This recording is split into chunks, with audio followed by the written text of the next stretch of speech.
बिलावल भुट्टो जरदारी का वजीर आजम के खिलाफ पहली बार तल्ख लहजा। इस्लामाबाद में प्रेस कॉन्फ्रेंस के दौरान आपसे तुम और तुम से तू पर आ गए। बिलावल भुट्टो ने हसास सितारों से आसिफा से ड्रोन कैमरा टकराने की तहकीकात का मुतालबा कर दिया। उन्होंने कहा कि ड्रोन का आसिफा भुट्टो की तरफ बढ़ना मेरे और मेरे वालिद के लिए पैगाम था। कल वजीर आजम ने बंदूक की धमकी दी जो बर्दाश्त नहीं करेंगे। उन्होंने शहबाज शरीफ के अगला वजीर आजम बनने का इंदिया भी दे दिया। शहबाज शरीफ से दरखास्त करेंगे अच्छा वजीर दाखिला रखें। बिलावल भुट्टो की खातून अव्वल और इमरान खान की बहन पर तनकीद। वजीर आजम की अहलिया पर रिश्वत का इल्जाम लगा दिया। वजीर आजम इमरान खान का कहना है कि तहरीक अदम एतमाद की नाकामी के बाद सबका हिसाब चुकता कर दूंगा। ऐसा प्लान तैयार कर रखा है, अपोजिशन को समझ नहीं आनी। पंजाब में पैदा होने वाले हालात पर काबू पा लेंगे।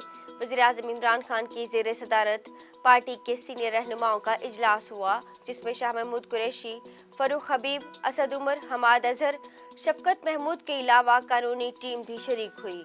ज़राए का कहना है कि इजलास में तहरीक अदम एतमाद से निमटने से मुतालिक मुशावरत हुई। इत्तेहादियों से होने वाली मुलाकातों पर तफसीली बातचीत हुई। मुल्क की बदलती सियासी सूरत हाल में अहम पेशरफ्त। वज़ीर आज़म इमरान खान का पंजाब के वज़ीर आला को तब्दील करने का फैसला। ज़राए के मुताबिक वज़ीर आज़म इमरान खान ने पंजाब के वज़ीर आला को तब्दील करने का फैसला कर लिया। पंजाब का अगला वज़ीर आला कौन होगा, वज़ीर आज़म इमरान खान ने कमेटी बना दी। अपोजिशन लीडर शहबाज शरीफ ने कहा है कि वज़ीर आज़म को अपना अंजाम नजर आ रहा है, इसलिए वो धमकियां और बाजारी जबान पर उतर आए हैं। उन्होंने कहा कि इमरान खान घटिया सियासत कर रहे हैं। नाजुक मामलात पर गैर मोहतात बयानात से कश्मीर काज को नुकसान पहुंच सकता है।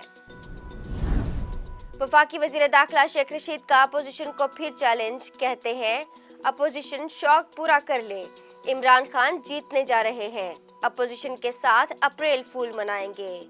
शेख रशीद ने इस्लामाबाद में मीडिया से गुफ्तगू करते हुए कहा कि 23 से 30 मार्च अहम हफ्ता है। 30 या 31 को अपोजिशन के साथ अरकान असम्बली अप्रैल फूल मनाएंगे। हारने वालों को न्यूट्रल एम्पायर वाले बयान पर कायम रहना होगा। सुप्रीम कोर्ट ने NA 122 में दोबारा इलेक्शन के खिलाफ साबिक स्पीकर कौमी असम्बली अय्याज सादिक की अपील पर वज़ीर आज़म इमरान खान को नोटिस जारी कर दिया। इलेक्शन कमीशन और नादरा को भी नोटिस जारी किए गए।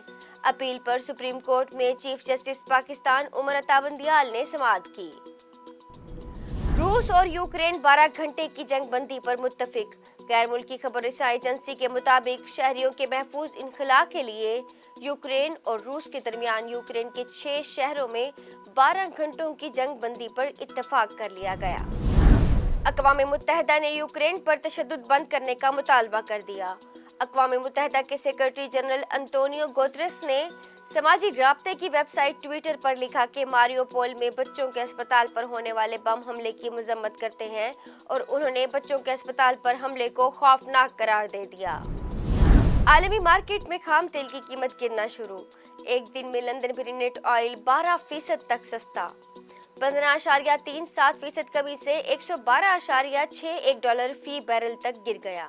अमरीकी खाम तेल भी सस्ता, कीमत $109.42 फी बैरल हो गई। भारत में हिजाब तनाज़े की आड़ में अक़लियतों के खिलाफ मुहिम में शिद्दत। रियासत कर्नाटक में कशीदगी बरकरार। मुसलमान तालिबा ने व्हाट्सएप ग्रुप में पाकिस्तानी झंडे की तस्वीर पोस्ट कर दी। हिंदू तलबा का एहतजाज, तालिबा के खिलाफ बगावत का मुकदमा दर्ज करने का मुतालबा। कोरोना केसेस में मुसलसल कमी आने लगी। एक दिन में 639 नए केसेस रिपोर्ट। मस्बत केसेस की शरह 1.76%। कोरोना से मजीद 4 अमवात, 707 मरीजों की हालत तशवीशनाक।